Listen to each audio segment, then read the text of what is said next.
Hello everyone, this is part 4 of What If Naruto Was Adopted by Kakashi, and I hope you guys enjoy this video and to like, to subscribe, and check out the playlist, to see more comment down below.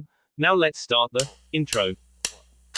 They call me a god. They call me a god. They call me a god. Hinata was crying over Naruto's bloody body when her father landed. He looked over the scene as he looked at the motionless cloud ninja also there. The man looked like a wild animal had torn into him. There was a slash mark on his face that looked like it had destroyed one of the eyes. His face was bloody and bruised, his arm was hanging in a way that wasn't natural either. He looked at the young boy in the blood-soaked clothing and he had to wonder just what kind of strength this young boy had to do that to a ninja. Hinata looked up, her eyes all red and puffy from crying. She had blood on her clothing and a bruise on her face, obviously someone had hit her in order to stun her. His blood ran cold at the thought of someone going after his family like that. Father, please help him. She cried out to him. He knelt down as his brother and a few of the guards landed onto the scene too. Hisashi Hyuga looked over the scene with shock on his face at the other ninja. He bent down and checked for a pulse. This one is still alive. Hisashi nodded his head as he checked on Naruto. He didn't think the boy was still alive with that hole in his chest, but when he checked he was shocked to see that he was still breathing. He had a heartbeat but it was faint, he had lost too much blood as it was. He ripped part of his robe as he pushed it against the wound to slow the blood loss. The boy is still alive. Send for the healers and send someone to the Hokage home. Kakashi will want to know about his son as soon as he can. Although he didn't know that Kakashi was on a mission at the moment, he knew that his brother could be trusted to make sure that no matter what, Kakashi knew of this. His brother was already issuing orders when a group of Anbu suddenly appeared and the Hokage himself came into the scene. All of them had rushed to this area as fast as they could. The Hokage was even a bit out of breath. It was times like this he hated being old, but he didn't let such things keep him down. He looked at the scene and he could already guess at what happened, but he had to ask, Hyuga-sama, what happened here? I'm unsure, but that man there was a guest in my home, but there was a large chakra spike and I found the boy fighting him who had my daughter in that bag over that. But the boy is losing blood and needs a medical ninja here fast or he might not live. Hisashi quickly explained. The Hokage moved to get a clearer look at Naruto and he was shocked to see such an injury. Take that man to the hospital but under guard. He is to have no contact other than medical staff or myself, is that clear? He commanded to the Anbu who nodded their heads. One of the Anbu stopped for a moment to look at the young boy. For a moment it was like the ninja was trying to look into Naruto as through to try and make sense of him. But he quickly went back to work as they carefully pried the ninja off the wall and they carried him away. The Hokage helped to carry Naruto into the Hyuga compound to the nearest room. The old man looked at the young boy with fear in his heart. He knew that the life of a ninja was a hard one, and yet this young boy wasn't even a ninja yet and could die tonight. He had seen a lot of death in his life, seen a lot of hardships, but to watch a young boy that he knew and cared for like another grandchild dying was hard to take. Thoughts came back to his new grandchild Konohamaru, and how it would be to lose him like this. Quickly he and Hisashi stripped off his shirt, and although the wound wasn't bleeding much he was still in danger. A sniffle caught their attention and they both turned to see a wide-eyed and very frightened Hinata looking at them. This is not a sight for you to see, daughter, get out now. Hisashi commanded his daughter, who flinched but actually didn't move. Just then his wife came into the room and a hand went to her mouth at the sight of Naruto. The young boy had only had a meal with them not that long ago and there he was with a bloody chest. Hana, please take our daughter from here, Hisashi told her. Hana agreed with this. This was not something her daughter should see. She took hold of her daughter's shoulders and started to lead her out of the room. They left as two of the healers that worked at the compound ran into the room and closed the door behind them. Hinata couldn't stand it anymore. She turned around and buried her face into her mother's robes and cried her heart out. She had been so scared, and then Naruto had saved her and now he might be dying. Naruto was her first and best friend. He always made her happy and feel better about herself, and now because she couldn't fight he had gotten hurt. Hana only held her daughter, trying to soothe her as much as possible. Hinata still could see the blood all over Naruto's body when she closed her eyes and she felt totally helpless. Hana cradled her child. Every cry brought pain to her heart. She had never heard her daughter cry like this. It will be okay, Hinata. I'm sure he'll be okay. They're in there now making sure of that. BB but W what if, W what if? She chopped out. Something tells me that boy won't give up and you shouldn't give up on him either, she said to her and Hinata nodded but she still cried. They waited for over an hour until the doors slid open and her father and the Hokage came out looking tired as were the medical ninjas. She looked up at them with hope and dread, not sure if Naruto was alive or dead. The Hokage looked down at her and he gave her a small smile and a nod of his head. Hinata's eyes watered up knowing that Naruto was alive and rushed to his room to see him. Hana came up to them also relieved to see that the boy had survived. How is he? She asked them. The boy seems to just refuse to die, her husband said in a neutral tone, but she knew that for him that was actually a joke. She hadn't spent years with him, not knowing how he hid his humor at times. Thanks to his guest that is inside of him, Naruto's healing abilities are greater than normal. He should have been killed by that kunai but he still lived. The Hokage smiled, shaking his head at the boy. He's full of surprises. The wound is closed but the medics want to take him to a hospital tomorrow but he's out of the woods. He has lost a lot of blood and is suffering from chakra exhaustion, so it will take him time to recover. That is good to know. Hana looked at the doors to the room. If he hadn't been there I don't know what would have happened to Hinata. Her husband nodded his head. He hadn't been sure of the Hokage boy. He may have been a bit weary of him but after tonight he had a lot to think on. Hinata meanwhile walked into the room as the medics were packing up. She saw how his chest was all bandaged up and the red stain on the center of it all. He looked kind of pale and he had his mask off. She saw it there in a pile of his clothing and picked it up. She walked over to the small bed of the unused guest room and sat down next to him. She felt a few tears again and touched his hand gently. She held his hand hoping that he could feel it. He just sat there looking at him, watching over him, holding his hand in one hand and his mask in another. Hinata-sama, came a gentle tone and she looked over to see Neji there. You should get some sleep after all that's happened. Neji had come to check on her. After what he had felt and seen with his eyes he had been worried. He looked over at Naruto, puzzled by the boy. He hadn't developed his bloodline as well as an adult but he had felt that power. It literally had sent chills through his bones and he couldn't believe that this boy had been the source of it all. He saw the blood on the bandages and his early assessment of Naruto was obviously wrong. There was something different about Naruto. He wasn't normal, that was for sure. A kid like him and taken out a full-fledged ninja, that was something that Neji could admit that he couldn't do. Who are you, Naruto Hokage? What is this power you have? I don't want to leave, Hinata said, and Neji was surprised. Normally she would just do whatever someone asked, plus she hadn't stuttered. He needs someone here, and I want to be here for him. Neji nodded his head as he sat down in the room. Then I'll help. She looked up at him and smiled as he gave a small one in return. He looked at the boy, noticing the strange marks on his face. They seemed to be mirrored on his mask, and Neji wondered if this was the sign of some bloodline like his eyes, and wondered if Naruto's father had the same marks. Mindscape. Naruto had no idea where he was. He felt wet and cold.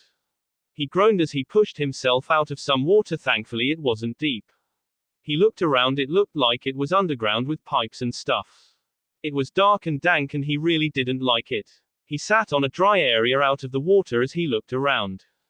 Where am I? The last thing I remember was, he bolted up, remembering the fight with the ninja that had taken Hinata. He remembered dodging the shuriken and then a pain in his chest. Then he remembered that he had been stabbed. He looked at his chest and there didn't seem to be any damage, which was weird. Am I dead? Naruto looked around again. If this was the afterlife, then it was a major letdown. If this was heaven, then where was everyone? That led to the question, if this wasn't heaven, then that only left one other place, and he didn't want to think about that. He walked on, trying to see where he was and what was going on. He eventually found himself at a dead end with large bed caged with a simple piece of paper that read, "Seal," on it. Great. I wonder if that's the way out. He muttered and started to walk closer to see what was on the other side. It was really dark and he couldn't make anything out. He thought he heard something as he got closer to the bars, and then he saw there was something inside of it, something really big. Two large glowing eyes just seemed to pop out of the darkness. Naruto jumped back as giant claws nearly hit him as they were stopped by the bars. So this is my jailer. How pathetic. What? Stupid boy, if you only knew what you really were. What do you mean? Take of this seal and I'll show you. Naruto looked at the seal and then at what was behind the bars. He could feel the anger and hatred coming off of it. He really didn't want to let it out and felt that if he did it wouldn't be a good thing. He couldn't totally make out what it was, but there was a red glow coming off it now and Naruto backed away a bit more. I think I'll pass on that. The thing roared and smashed against the cage, making Naruto jump. You little brat. Open up this cage, you can't keep me a prisoner forever. One day I will get my freedom again and I'll finish what I started all those years ago. Naruto wasn't sure what he was talking about, but he was threatening the village and he wouldn't stand for that. The hell with that. I don't know who or what you are, but I'll protect my village. You. Ha. You couldn't protect that girl without my help. The creature laughed at him. What do you mean by that? Naruto asked angrily. Fool, it's me that makes all your injuries heal so fast. Didn't you ever wonder why you heal the way you do? And how else could you survive a kunai in the chest? The only reason you are alive is because I need you alive, but the day that chances I will no longer need to keep you alive, brat. Naruto had no idea what was going on. He was getting nothing but questions as this thing kept on talking. He never really gave it much thought why he healed like he did. He had figured that he just healed fast and left it like that. Did he really heal faster than normal? Plus, why did this thing need to keep him alive? Who the hell are you, and why do you need me alive? Naruto shouted at the cage. He only got a laugh in response. You'll find out soon enough, brat, but I think you're waking up now. But know this, we will meet again. The hell does that mean? What do you mean waking up, and why the hell can't you give me a straight answer? But he didn't get his answer. It seemed like the world around him shifted and he was back in the blackness. He felt tired, aching and really heavy for a moment as his mind tried to focus. He managed to open his eyes. He was confused for a moment as he was trying to make out what he was looking at. It was a ceiling, but not one he was familiar with. He tried to get up, but his chest really hurt and he grunted as he fell back down. There was a small muttering and a shifting on his left, and he found that his arm had gone numb. He looked and saw a familiar set of hair on his arm. He blinked, wondering why Hinata was sleeping with her head on his arm like that. Then his eyes widened that it was Hinata there. The last thing he remembered was the ninja taking her and a few other things. He looked at his chest to see his shirt was gone and blood-soaked bandages over his chest. My dad is going to be pissed, he muttered. Only a little, Kakashi said from his place silently. Naruto looked to his right to see his dad sitting in a chair. Hey, how long you've been there, dad? Long enough, he sighed and walked over to him. It was obvious that he was worried about him. Don't try to move, okay?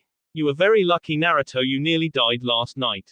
Sorry to make you worry, dad. But I had to do something. I didn't want her to get hurt. Kakashi nodded and ruffled his hair a little. Scenes of that mission with Obito and Rin came flashing back. He had gone on ahead while Obito had gone back to save Rin. He always wondered how things would have worked out if he had gone back with his friend instead of moving on and then changing his mind and then going back. Naruto hadn't even hesitated and had gone to defend the young girl. I know, son. I'm proud of you. Now get some sleep. We'll move you to a hospital later so you can rest up. Okay. Man, I had the weirdest dream too. I better not dream of that cage and that thing in there again, Naruto said before he fell asleep, leaving Kakashi wondering just what he was talking about. Later that day, there were some things that the Hokage hated about this job. The paperwork was one of them. Then you had to spend all day making up missions and trying to figure out who went where. He also would have to keep his training up, and a lot of other little things that ate up a lot of his free time. Sometimes he was so tired he just didn't want to get out of bed, but he had a job to do. Now he was doing another thing he hated, talking to the council. The council room was packed as many had spent the day in near panic when they felt the Kyuubi's chakra. Many had known what they had felt and there was much confusion going on, since the majority of them had thought that the fox was dead. Now he was in a tight spot. Many of the clan heads knew the secret, but there was no way to hide things now. There were some new faces as the civilian leaders were also present. When there were things that dealt with the civilian population, there was a group that dealt with that. Mainly they kept things like the businesses running, the regular schools and other things that the civilian population. This was known as the administrative council, or the lower council by some members of the main council that was made up of the various ninja clans. At the moment many were in a panic over what had happened last night, and there was still the fact that somehow the Cloud Village had known they had one of their own in the hospital, which meant they had Cloud spies as there was an official group from Cloud. It was just one headache after another it seemed today. Sarutobi looked over the crowd as he wondered what to tell them all. If he told them only part of the story and the rest came out, it would be bad for him. But there was also the fact that he wanted to protect Naruto as well. He wasn't in a good position, and from the looks of things some were just jumping at the chance to not only drag his name down but also finally to get rid of Naruto with this event. He sighed as he prepared himself and hoped that his wisdom would help him out with this. Hokage-sama, we demand to know what happened last night, one of the civilian leaders shouted out. There are rumors all over that the QB is back, that he was never killed to begin with. We deserve to know if our lives are in danger. This was met with lots of other voices that agreed with the sentiment, and the Hokage had to make a tough choice. I feel that you all now have a right to know. The QB was defeated all those years ago. But he was not destroyed. He waited for the reactions to that to settle down. The fourth couldn't kill the demon, it was too powerful even for him, but he did manage to seal the demon away. He imprisoned it forever. You see, he used a child born that terrible day as a living prison that would keep the QB sealed and safe from the entire world. Then what was that last night, and why were we not told? Someone shouted out. Some of the body here were told, but I felt that it was decided that the boy would have a normal life, even he does not know what he keeps inside of him. And as for last night, there was an incident at the Hyuga clan compound. The cloud ninja that you all heard of that was visiting apparently attempted to kidnap Hiyashi's daughter. Again more reactions as many cast looks to the Hyuga clan head. The boy was gravely wounded trying to save the young girl, and somehow he managed to access the chakra of the demon. Who is this child? And what makes you think that the demon isn't in control of him? The head of the Trade Commission asked. The Hokage sighed, hoping that he wouldn't have to reveal this, but he knew it had been a fool's hope. He is Naruto Hatake, the son of Kakashi Hatake. That sent many in an uproar, the fact that all of this was secret, and yet there was a lot of confusion since the name of Kakashi Hatake carried a lot of weight. His actions were nearing legend status, and he was one of the best jonins that Konoha had at the moment as well. Some didn't want to go against the copy ninja for various reasons, some out of respect, others out of intimidation. Then the boy is dangerous, Fugaku stated simply to them all. If he accessed that power, regardless if it was the boy or the demon, that power is not meant for a small boy, and if he can access that demonic chakra, how do you know the demon will not be released? He should be exiled, or dealt with before he becomes a threat. I disagree, Hiyashi Hyuga said sharply as he stood up.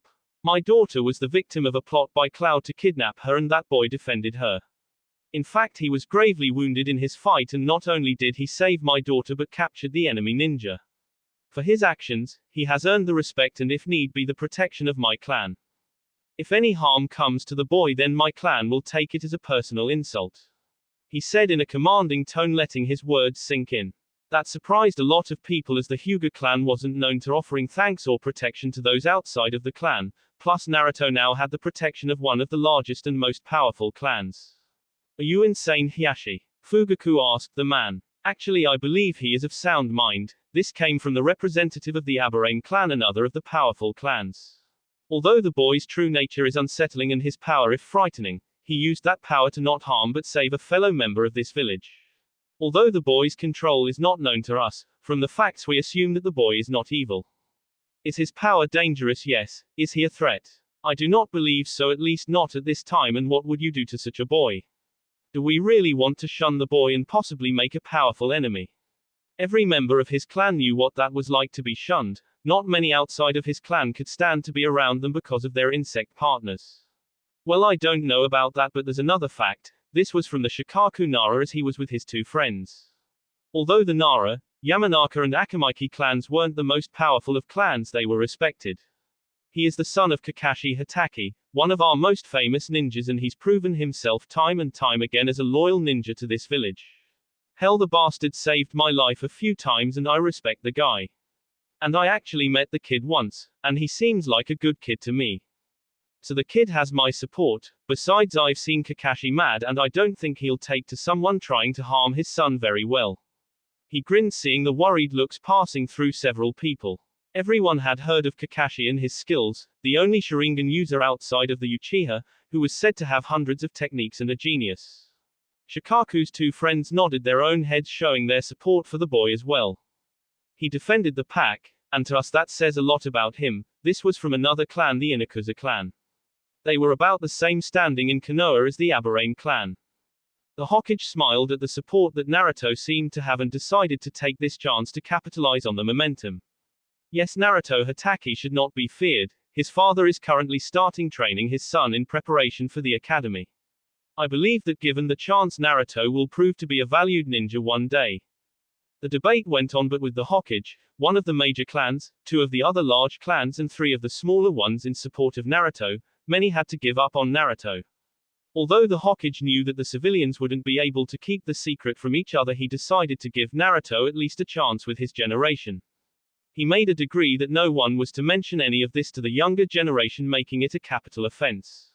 He knew that many would be scared of the boy. After all, the wounds that the QB left ran deep, but he wanted to make sure that Naruto had at least a chance with happiness.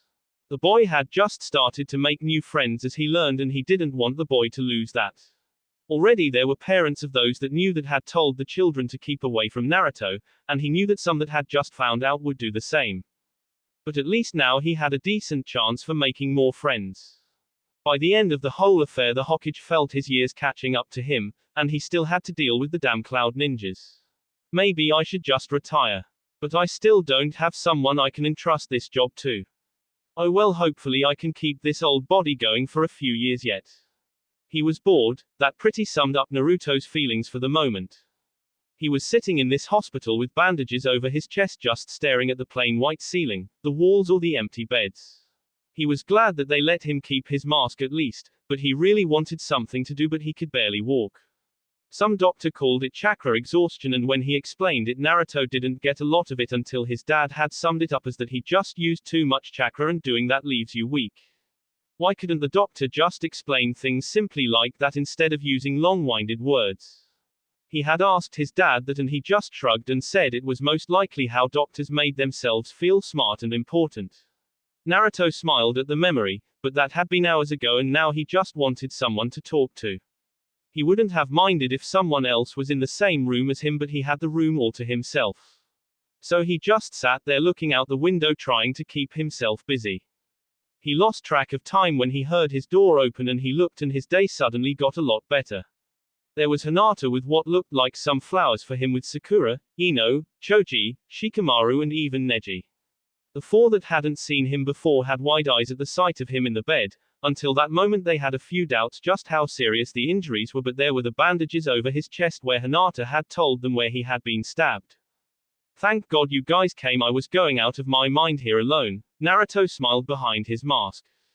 They came forward as Hinata blushed as she laid the flowers next to his table. TT, these are for you, Naruto-kun. Hey, thanks Hinata-chan. So how are you doing? He asked, seeing the bruise on her face. She saw what he was looking at and turned her face to hide it. She told him that she was fine, and she was touched that despite his injuries he was more worried about her. Sakura stepped forward, a little worried about him. Does it, hurt? What this? No. It's just a scratch. A scratch. Ino nearly yelled out. You took a kunai to the chest, you should be dead. You have any idea how lucky you were? What were you thinking? Naruto cringed a bit. Ino kind of reminded her of Anko when she was pissed. What was I supposed to do? That guy was trying to take Hinata and I had to do something. Personally, I think that's pretty cool. Choji smiled while opening a bag of chips. He took one out and thought about something. Here, want the first one? You bet. The food here sucks. Naruto took it, glad that his arms could work enough for him to feed himself. It was going to the bathroom that was the real embarrassing thing that he would never ever in his life tell anyone about. He brought it up to his face and then noticed the looks he was getting. They were all waiting to see him without the mask. Naruto just about to reach for it when his eyes grew wide as pointed out the window. Oh my god, someone just jumped off the building. Everyone looked to the window, and when they heard the crunch they turned to see Naruto munching on the chip with his mask on. Everyone's sweat dropped at that, feeling like an idiot falling for that. Neji had only cast a quick glance since he had already seen Naruto without the mask and had to smirk at Naruto. Ino had this eye twitch thing going on and made a resolve to one day see the boy without that mask on, no matter how long it took her. Troublesome, Shikamaru muttered as he pulled out something from his backpack. Well, if you're bored you wanna play a game of shogi. Is that like Go? My dad taught me that and we play it at times, well that and a few card games. Naruto asked as Shikamaru explained the game as he set up the pieces. The others began asking all kinds of questions about what happened, and Naruto, loving the spotlight, couldn't help but brag a bit on his exploit. Hinata had guessed at a few things, but when Naruto started to exaggerate, she felt a sweat drop forming. Shikamaru was focused on the game. Naruto wasn't that good since he started, but he seemed to be learning. Plus he figured that when Naruto adding in giant fireball Eustace, he was laying it on a bit thick. Ino wasn't sure what to believe, but she had to admit he told a nice story and he had rescued Hinata and taken a serious wound. Neji was only a bit interested in the fact that the ending seemed totally made up. He figured that Naruto either wanted a more exciting ending or he wasn't sure how it ended. For Choji and Sakura, they were wide-eyed and hung on every word. Well, that's pretty cool, that all happened. Choji said, finding out that he had just finished his first bag of chips and started looking for his backup supply. Oh yeah, it's all true, Naruto lied. You must be really strong then, Sakura said, wondering just how strong Naruto was. Where the hell is he? Came a very loud woman's voice. Everyone looked curious at the door while Naruto suddenly felt very afraid. He knew that voice and the tone like the back of his hand. The door was slammed open and there stood Anko in her usual clothing, looking livid. The kids stared at the strange lady as she marched right up to Naruto. Hey Auntie Anko, how are you doing? She pointed a finger right at him. Don't you, Auntie, me you brat. I come back from a nice easy-going mission and you know what I wanted to do. I wanted to relax, go to the hot springs, eat some dango, but what do I hear? I hear about you and what you did and that you were in the hospital. What the hell were you thinking? As Anko continued her rant on him, the other kids looked on, not sure how to handle this. Most just decided to just let the woman rant on, seeing that she was kind of scary. Hinata, however, stepped up to Anko while she was threatening him with something that involved snakes, pointed objects and blunt force trauma. PP, please don't be mad at him, Naruto-kun was only saving me. Anko took her eyes off Naruto to look at the young, seeing her pleading expression. It didn't help that Hinata had this ability to just look cute and helpless at times, making people take it easy on her. The small bruise on her face didn't hurt either. Anko just gave a disgruntled sigh. She knew that Naruto did the right thing, but she wasn't going to tell him that. It would give him a swelled head and he needed to be more careful in the future. It's okay, Hinata-chan, that's just her way of showing that she cares. Ow. Naruto began rubbing the top of his head where Anko had hit him, although she had a satisfied smirk on her face doing it. A chuckling was heard and everyone turned to the window to see a man with very big silver hair, a vest only seen on Chunins, and above in dark clothing with a mask and one eye hidden. Now Anko, you shouldn't go and hurt someone already in the hospital. Yeah. Naruto agreed with, earned him another smack to the head. He turned to the guy in the window. Dad, make her stop. At that, everyone who didn't know who Naruto's father was turned to look at the man who seemed to carry himself in a lazy manner that would make any Nara proud. The kids looked at the tall man who smiled under his mask, and if it wasn't for the mask they wouldn't see any resemblance. Many of the kids figured that Naruto got his looks from his mother than his dad, since they didn't know he was adopted at this point, but later when they would find out would make a lot more sense. I don't know, I think Anko does make a point. After all, I can't smack you around unless it's in training, since that would be child abuse on my part, so I never will hit my children, so I think I'll let Anko handle that. Kakashi smirked at Naruto's horrified face as he quickly looked to Anko, who was cracking her knuckles. Then Kakashi turned to the other kids in the room. Ah, Hinata, nice to see you again, and I see Naruto has made some new friends. The man seemed friendly enough, so the kids started to introduce themselves to him. Kakashi was glad that Naruto had found some new friends after the events of last night. He knew that things for Naruto might never be the same, so having friends he could count on would be a big help to him later on.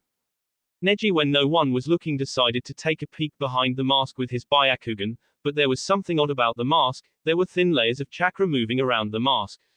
He blinked and realized that the man actually had fibers that drained a very small amount of chakra. It didn't do anything noticeable, but the thin mess protected his face from even his abilities. Just how paranoid is he about people seeing his face? He wondered as Naruto's father talked with the kids. Little did he know that it was an old technique that Kakashi's father had greeted. Apparently in his youth the White Fang had lots of women trying to see his face too, and this had been developed when a bunch of Hyuga women saw through the mask, and it led to all sorts of problems for him, so he developed the technique.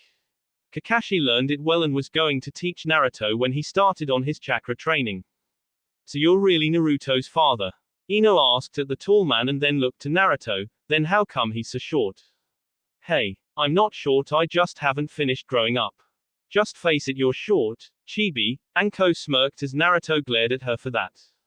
But at any rate Naruto, you should take this chance to rest up because after last night you're going to need it, Kakashi said to him, getting a bit more serious. Ever the master of words, Naruto said the only thing he could at that moment, huh. I think I'll step up your training, and to make sure you don't slack off. Kakashi grinned as he turned to Anko. I'm sure that guy would love to help you train on days that I'm gone, and I'm also sure that Anko here wouldn't mind some time with you as well. Oh, this is going to be fun. Anko laughed in a sadistic way as the smile on her face made the kids take a few steps back. What the hell kind of family does Naruto belong to? Ino wondered, looking at the strange man that was Naruto's father and the crazy-looking woman that was his aunt. She had no idea who this guy was, but he was in this family. She had a feeling he would be a weird one too. She looked at Naruto and he had gone very pale and looked like he had wished that he had died last night. Which was exactly what Naruto was thinking. His dad was tough on him with his training, and knowing how insane his uncle trained made Naruto get a seeking feeling in his stomach, but it was the training that he would get with Anko that's what really scared him. She knew how she could get, and the fact that his dad was letting her loose on him gave him shivers down his spine. Oh man, just one more year, then dad will let me join, that is if I survive. Suddenly Naruto figured that either he would be in great shape for the academy, or he wouldn't live to see that day. Later. After that day, Sakura and Ino were walking home. Ino was talking, but Sakura kept thinking back to Naruto and what he had done. She never would have done something as scary as that, and she wondered if she would ever be strong like that. She remembered how she was before Ino became her friend. She was so lonely all the time, no one would play with her and they all made fun of her large forehead. She tried to hide it with her hair, but it didn't work. One day while she was being bullied, Ino had come in and chased him off. That had been the best day of her life when Ino became her friend. She still wore the red ribbon on her head that Ino had given him. After that day she felt stronger and more outgoing thanks to Ino. It was odd how Naruto had come into her life the same way as Ino had. He had fought those bullies and Ino helped a bit as well. She looked at her best friend and saw how she was into her story. I want to be more like her, stronger and more sure. Like how Naruto is. Yeah, he seems nice too. Ina, Sakura said to her. Ever since she could remember, Sakura had this little self of her inside of her head. She never told anyone since people would just think she was weird and ugly. But Ina, Sakura had always been with her, helping her through her lonely times and as a voice to talk to. She wasn't sure if it was just her mind that made her, some weird blood limit, or she suffered from multiple personalities, but Ina, Sakura was there to stay. Yeah, he is. But I wonder what's under that mask. I wonder if he's really cute. Ina, Sakura started to draw up possible pictures of Naruto without the mask. Sakura blushed a bit at that and went back to her original line of thoughts. I need to be stronger, but how? Well, maybe we could train with Naruto. Plus, didn't Hinata say she is already training? We don't train yet, and I bet they'll be way stronger than us by the time we get the academy. Sakura nodded to herself and then she focused on Ino. Hey Ino, do you train with your family? Huh. Ino was surprised by the turn of conversation. Well, no, not really. My daddy gave me a few lessons in hand-to-hand, but nothing much. Why? Well, Naruto and Hinata train, but when we get to the academy we'll be behind them. And I want to be stronger like Naruto. He stood up for Hinata and saved her and nearly died. My dad retired and is doing administration work at the Hokage Tower now, but he could train me if I asked. Ino was starting to wonder herself. She did want to be a strong ninja one day to make her dad proud. Maybe it couldn't hurt, but she stopped and pointed. Hey look. It's Sasuke-kun. Sakura turned to look to see the handsome young Uchiha walking with his mother. Both girls giggled seeing the boy. Ino, like all girls, had a crush on the mysterious boy. He was so dark and had this lone wolf thing to him. Didn't hurt that he was cute too, although Sakura did agree with the looks. She mainly went on with the other girls because she wanted to fit in. Shanaro. Hey, what if we're in a class with Sasuke and Naruto? Wouldn't that be great? Ina, Sakura started to hug two little dolls that looked like chibi versions of Naruto and Sasuke. Sakura just sweat dropped and decided to ignore her inner self for the next few hours.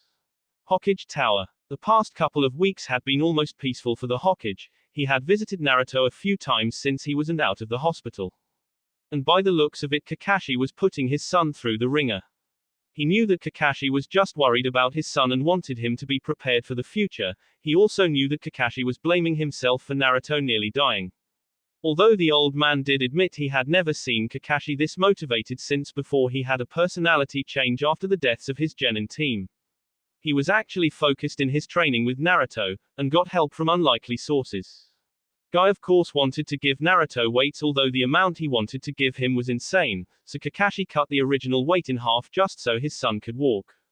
Another surprise was that Anko herself was training him a few times, although Naruto said they were more like torture sessions. He nearly laughed when he used his crystal ball to look in on when Anko wanted to make sure the boy would be able to dodge attacks in the future. So she spent hours throwing all kinds of weapons at him, making sure his body knew how to dodge. Anko had to be pulled off the interrogation of the Cloud Ninja in the hospital as well. Although she was a special jonin that helped Ibiki out with getting information out of prisoners, she had nearly killed the man at one point. Actually, she managed to stop his heart for a full minute before starting it again. So far they managed to get out the real purpose for his visit to their village, and to think that the Cloud Village would stoop so low. And here he was waiting for the official envoy for their prisoner as well. A messenger told him that the envoy was here and he told him to bring them in. He sat up straight, putting on his best Hokage face. He saw 3 people walk in, a slim little girl that looked to be of jonin rank, with a tall red-haired man with spiky hair with a large cleaver on his back. The man in front wore black with gold and carried with him a short sword at his hilt. Hokage-sama, I am Kojiro Miki. I understand you have one of our ninjas here. The man even though gave him the proper respect in what he said but not how he said it. The Hokage would just let him go for now. The last thing he needed was to get into a war with Cloud. But he also wouldn't let this man walk all over to him, so he just smiled at him, although the smile never reached his eyes. Well, I'm glad that you arrived here very fast, especially since we received word that you were coming before we even sent word to you. The other 2 members of the team stiffened a bit, but he noticed the leader only nodded his head. Well, in the ninja world many things are possible. Yes, and I hope you remember that for later, smirked, seeing his slightly confused expression. But at any rate, your ninja is in a lot of trouble. He has confessed to trying to kidnap a child of the Hyuga clan, not to mention we do have a witness to this, as he was gravely wounded in stopping him. I would like to see Akira myself to ascertain that he has given this of his own free will, Kojiro said to him, and the Hokage didn't see any reason not to. So with a group of Anbu with them, they found themselves in the secure area of the hospital. There were a couple of guards on the door and they let the group into the room. Kojiro looked at Akira there on the bed. He had bandages over half his face and all over his body. His limbs were in casts and he had an IV in his arm. Kojiro turned to the Hokage, anger on his face. Is this how you interrogate a member of our village? What have you done to him? Actually nothing much. He came in like this after the fight, Sarutobi told him honestly. Many of the injuries were from the battle, a few from Anko, but thankfully Ibiki had pulled her away from doing anything that would show. And the fact that Ibiki liked to use mental torture to get people to break down. He wasn't sure what he used, but long ago he stopped asking Ibiki those types of questions because he liked to sleep at night. Are you saying one ninja did this? Kojiro asked dangerously. No, I'm not. He couldn't wait for the punchline to this. It was actually a young boy that hasn't even entered the academy. Kojiro looked at the Hokage like he had lost his mind that a lie like that would actually work on him. He knew that Akira was no pushover. Sure, he wasn't the best, but he had been picked for this mission for his skills. The fact that a child did this was laughable, and was about to let this Hokage know what he really thought about him and his weak village when a voice called out weakly. Not a boy, Akira said weakly. Kojiro cast the Hokage a glance as he walked over to his fellow ninja and leaned down. Who did this to you, Akira, so we can have revenge for this disgrace? Akira looked at him with his single eye, and there was something that he had not seen in Akira's eye before, and that was fear. Not just fear, but actual terror. It looked like a boy, but it wasn't a boy. The Leaf Village has a demon that wears the mask of a child. It wasn't human. The chakra, it was faster than I was. It was so fast. Kojiro stood up and wasn't sure what to think for the moment. It was obvious that his mind wasn't in the right place since he was speaking nonsense. He would be taken back where he could be healed and they would be able to get to the truth of the matter. This embarrassment would be remembered by the Cloud, and as soon as they found something to blame, then they would claim the right of revenge on that person. He only hoped that they could place it on the Hyuga clan since it was taking one of them that caused this. Everyone knew that the Hokage was weak and strived for peaceful relations. Such a nature was looked as foolish among the Cloud Ninja. In their village you used your strength to overpower your enemies and bend them to your will. The Hokage would not risk war and would do anything to protect his people from it. The last great ninja war must have taken its toll on the man that was known as the Professor, to turn someone of his skills in battle to seek peaceful alternatives. You will make arrangements for Akira to be moved and we will take him with us. He is one of ours and for this he will be dealt with by our own people. The Hokage would have laughed at his face, then he knew that Akira would most likely get a slap on the wrist for just failing. But he knew that if he protested it would only lead to much trouble. Fine, but let me tell you something. If he ever appears in the country of fire again, he will be killed on sight no matter what. Even if he is delivering a diplomatic message he will not be spared and he will go into our bingo books with that kill on sight order. He is no longer welcomed in this country or this village. The Hokage stared into the young man's eyes with hardened eyes of a veteran and of a man that was more powerful than the young man could ever hope to become. Kojiro nodded his head to that. The old man knew how to play the game. He had removed an enemy without actually killing him and yet gave them what they wanted. Although he was sure that they came out the victor in this little game, that was politics, since as soon as Akira confirmed the identity of the one that got in the way of the plans to take a blood limit for their own, they would deal with that person. After all, the word of one man or woman against Akira could be contested, and they were certain that the Hokage would send to them that person out as a sacrificial lamb if it saved the village. But the thought of a child doing this was impossible. There was no way any Konoha child was that strong. After all, the Leaf Village were known lack the bloodlust or real warriors unlike them or say the Rock Village. What he didn't know was that Sarutobi knew that Akira would never change his story and that the Cloud would never believe the story of a demon child, so he knew that Naruto was safe at least for now.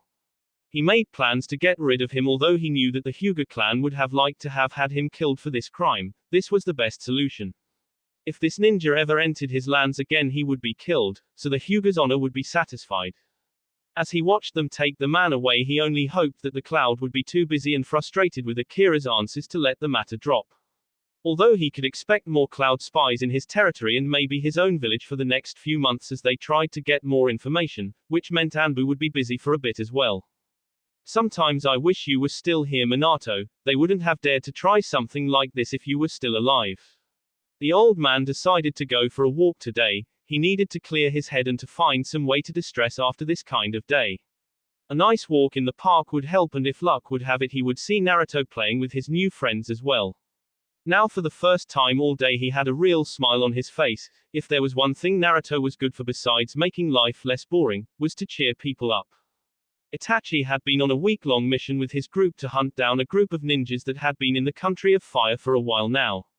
The Lord was getting nervous and was getting complaints on attacks by a few ninjas in black cloaks with red clouds.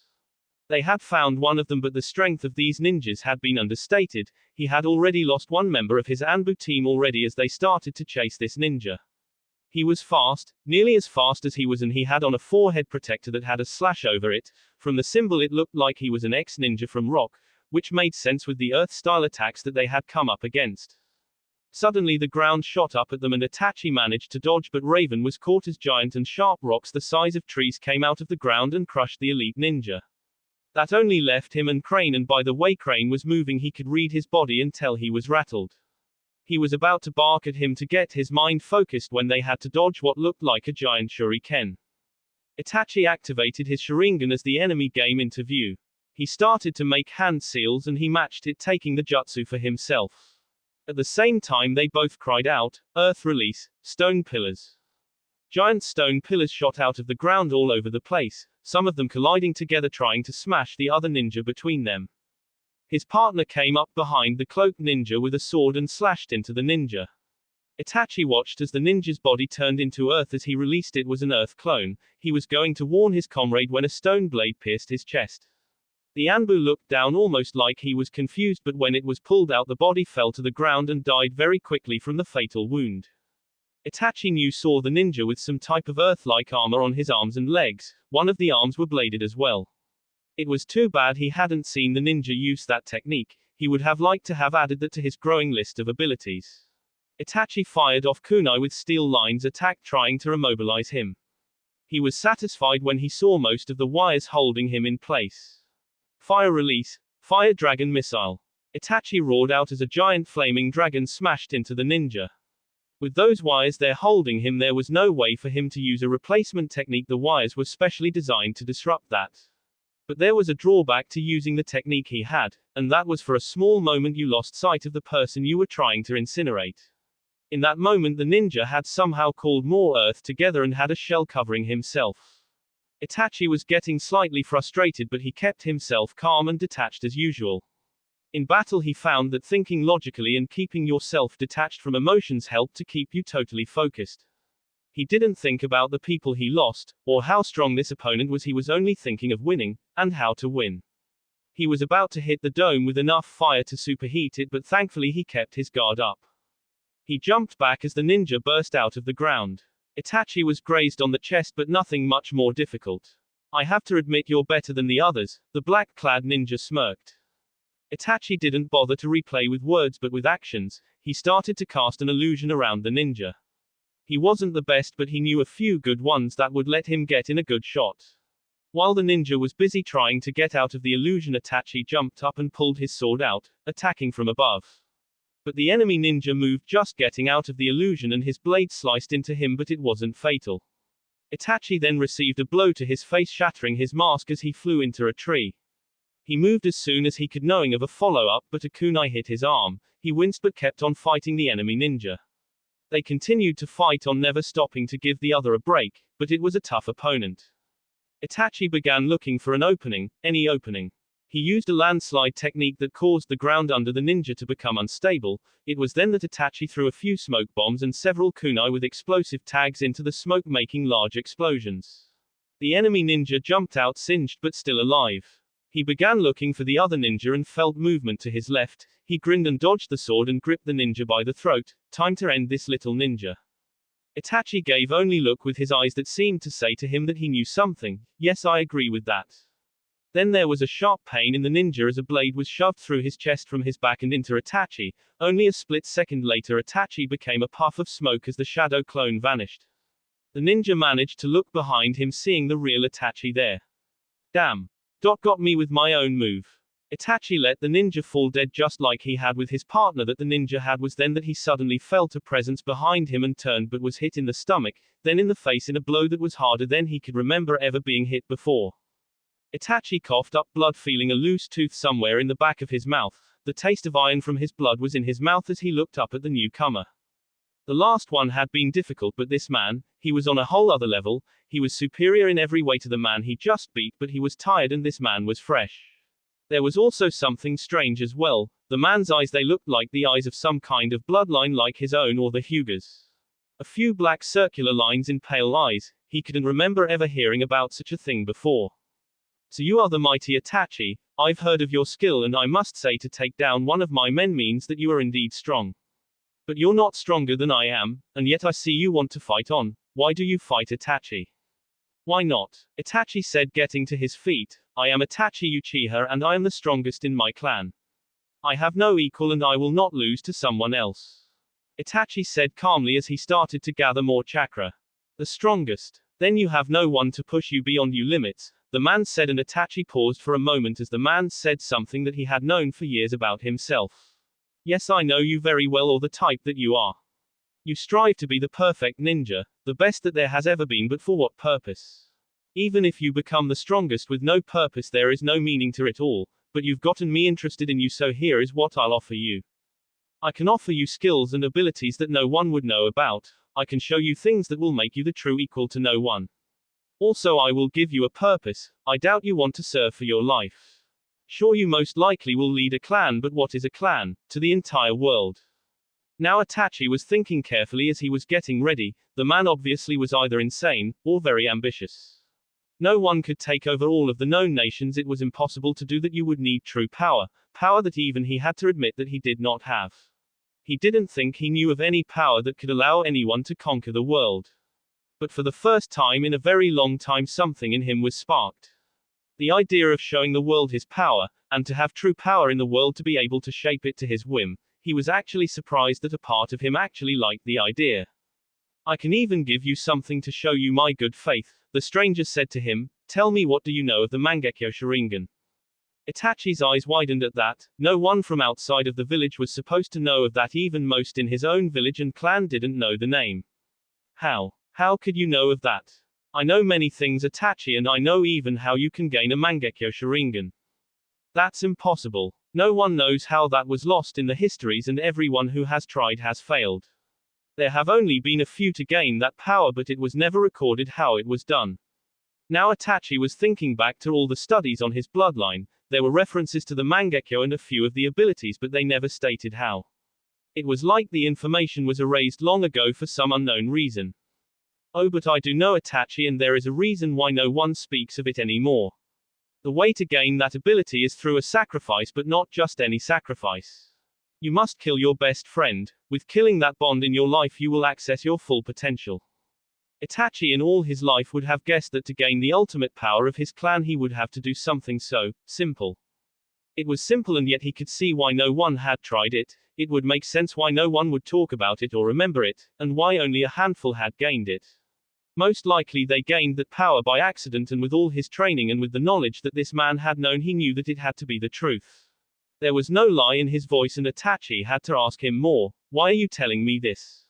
I offer you a choice, Itachi. You can join me and my group. You have no real future in your village, and your skills and talents are wasted there. I offer you to be part of the future. I plan on ruling this world, and I know of how to do this. There are powers hidden all over the world, great demons that had been sealed away. I plan on taking their power and using it as the ultimate power. Nothing will stand in my way. And as I've said, you've interested me, so go back home and choose. If you want the power, kill your friend. If you do, you know your life there is over with, and as proof of your commitment to me, you must show me that there is nothing to hold to your old life. You must destroy your old life as proof that you seek the future. The man turned and started to walk away, but then he stopped. Think on it, Itachi, because if you do not accept, the next time we meet you will die. Then he was suddenly gone, and Itachi was left with his dead comrades and left to think on his own future. Konoha. Sasuke was having a good day. He had nearly killed himself trying to get that one jutsu that he saw his brother use, and after days he finally got it down. In fact, even his father seemed pleased, at least that's what he thought, but something was still wrong. For some reason he said not to follow in his brother's path, which confused him. Wasn't his brother the strongest in the clan? It made no sense, but he had seen how even though his father up to that point had ignored him all his life, he wasn't any closer to his older brother. In fact, it looked like he was close to their father than his older brother, which was strange. Things had been very odd around the compound too. It all started a few days ago when one of them seemed to have committed suicide, something nearly unheard of in their clan. He had drowned himself apparently, as a note with his handwriting was found in his room, but his father's reaction was not what he expected. Instead of being angry with a member of the clan for showing such weakness or even consoling the family as was his obligation as clan head, he seemed to be deep in thought about something. Well, for Sasuke, he didn't understand any of this, but he was too happy with his father finally acknowledging him to really care. For the first time in his life, his father would train him personally, and to finally get his father's approval after all this time and effort, well, it just felt really good to him. Across the village there was another son undergoing training, but this was under his father's gaze. Naruto was finally doing chakra control exercises, or at least trying to. He had this stupid leaf on his hand and he had to make it float, but too little chakra and it wouldn't do anything, too much and it would burn. And by the huge pile of burnt leaves he had a real problem with not burning them.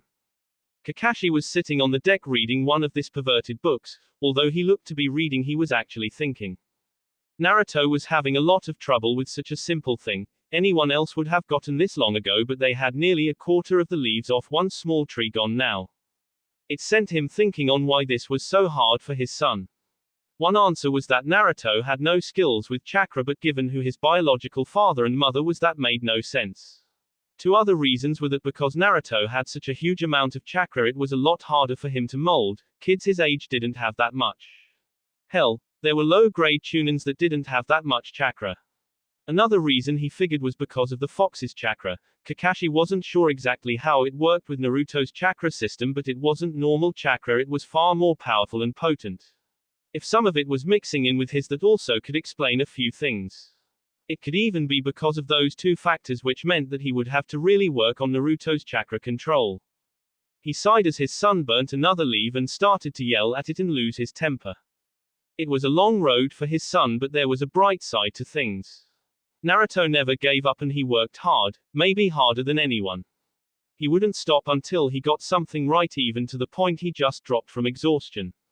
Also the fact that with his little training, some of guy with taijutsu and whatever Anko did, that didn't kill him, the thought of what Naruto could be when he grew up made him a little giddy. His son had so much potential, now he just needed to know what to teach him.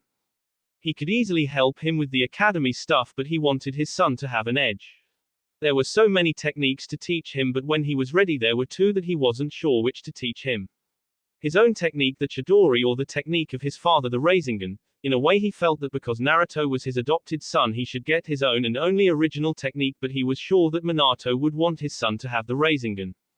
He had been taught the Rasengan, but he had only actually used it 3 times in actual combat. It was just too insane for him to make and use. Each time his hand felt like it nearly drained him. The amount of chakra you needed for it was a very large amount. He remembered the first time he actually made a perfect one, that had landed him in the hospital for chakra exhaustion. It was pretty much something he saved if there was no other way. Sure, now he had a lot more chakra than most, as he had one of the largest among the Jonins, but he still wasn't anywhere near his old sensei had. Even now he could make one without using up all his chakra, but he would be very weak after it and wouldn't be able to make another. That was why he stuck with his own technique. It wasn't as powerful as the Rasengan, but it sure got the job done, and he could use that a few times in one day as well. There was only one other person who could teach Naruto the Rasengan anyways, but he hadn't been around for years.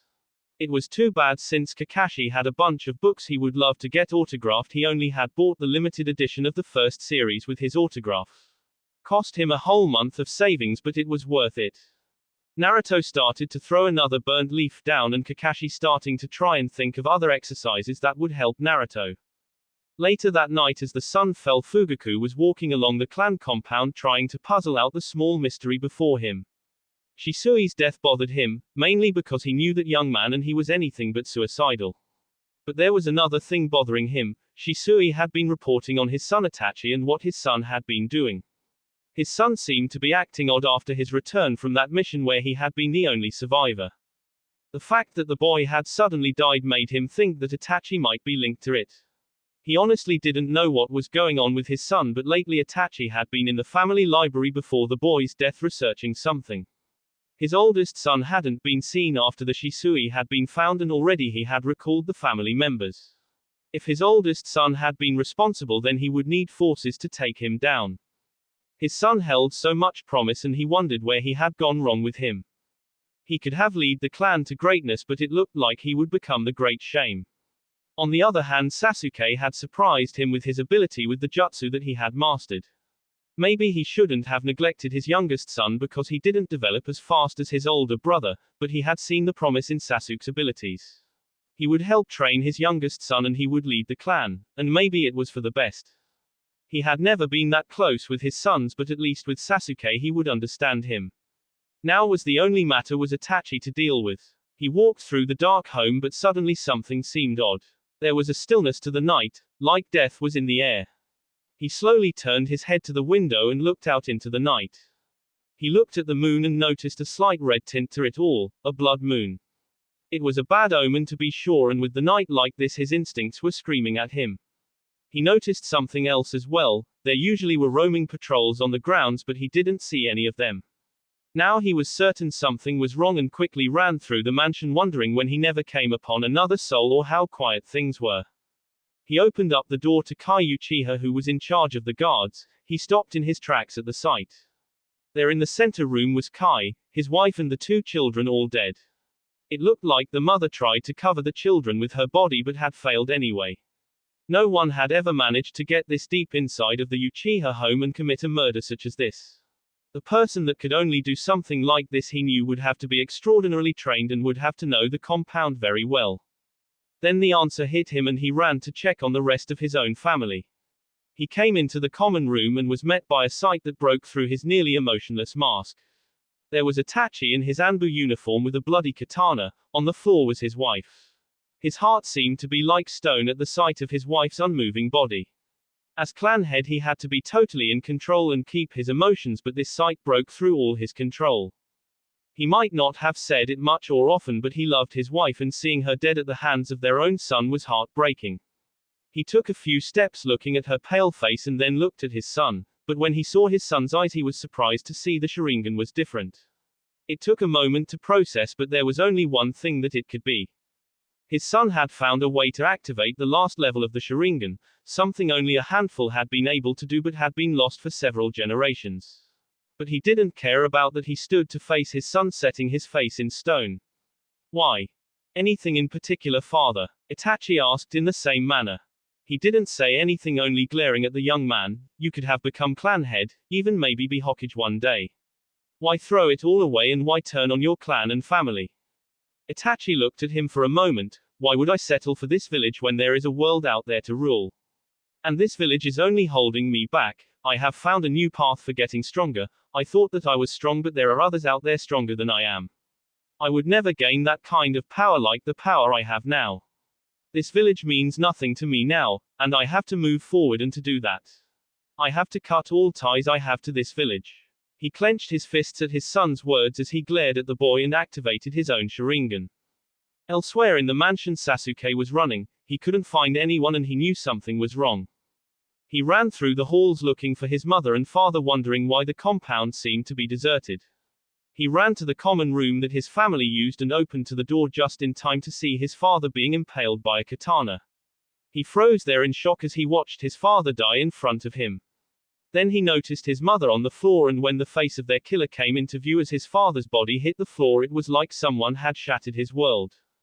Big brother. He stepped forward on shaking legs looking at the deaths and felt the sting in his eyes from tears. Then he looked to his older brother. Why? Why did you do this? Why? Itachi walked over to his little brother with no emotion on his face, almost looking like he was studying him. Because they were all weak and deserved it. Sasuke tried to punch him, but his fist was easily caught by Itachi. You're weak too, Sasuke, and let me show you a new power of mine. Tsukuyomi. In that small moment, Sasuke lived through 3 days of hell as he watched his family die over and over again in his mind. When it was over, he looked at his older brother. You're not worthy for me to kill. If you want to kill me, you must hate me with all your being. To grow strong, you must live to hate Sasuke. With that final statement, Sasuke blacked out from the mental stress that he had gone through. Itachi watched him fall and figured that those words were the best to get his little brother on the right path. He wanted to give his little brother enough motivation to become truly strong like he had become. One day he would see if his little brother had what it took to fight him, and he would see which way of the ninja was best. But now it was time to go. He had to finish off any survivors before someone became aware of the deaths. As the dawn came to the village, Itachi was a long way away from the village that had once been his home at that moment. He had left the village and not once did he look back. He had made his choice and he knew he had made the right one. He now had the legendary power of his clan, and the power it gave him was unbelievable, and he was now on his way to only get more. He returned to the area where he had defeated the strange ninja, waiting for the other one to show up. He didn't have to wait long as the one he had met before had arrived. I see that you have decided to join us. I must admit, killing your clan was very impressive. They were weak and they would have hunted me down. They would have made things very difficult. Besides, this way none of them would try and get the power that I have, although what he didn't say was that he left his brother alive not for any sentimental reasons but because Sasuke was the only one he felt was worthy to live on, and to live in with hate burning him up inside. He would see if he could push his little brother to be as powerful as he was, to see which way of the ninja was the stronger. Being emotionally detached or using your emotions. Then you'll need these. Then Itachi, the figure, threw a cloak down that Itachi put on, and then he noticed that the man had an open hand towards him with a ring on it. This belonged to the one you defeated. It's only fitting that you take his place. You still haven't told me much about this group of yours, Itachi said, putting on the rind. It's called Akatsuki and you can call me Pain, the man said to him, leading him towards his future. That will be it for this video. If you want more, comment down below, like, subscribe. And see you guys later.